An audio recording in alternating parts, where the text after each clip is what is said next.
What's going on, guys? Welcome back to the channel. Before we get this video started, as always, if you're not subscribed, go ahead and hit that subscribe button. Also, smash that thumbs up button. Well, here we are doing cylinder 1. If you're on a Ford T9000 tractor, got the compression gauge set to 0. Crank it over, see what it reads.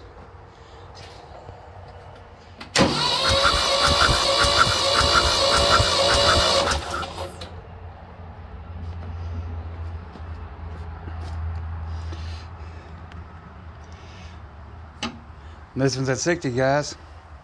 Let me know what you think down there in the comments. This thing's gonna run. Watch the other videos. Like I said, you'll see the other uploaded videos for each cylinder on this particular model. See if we can get this old puppy running. And there you go, guys, on how to do a compression test. And also, like I said, this is gonna be part 1 of several tutorial videos on getting this old tractor running again. It's been sitting for several decades. So hit that subscribe button, hit that thumbs up button. You'll have a great day.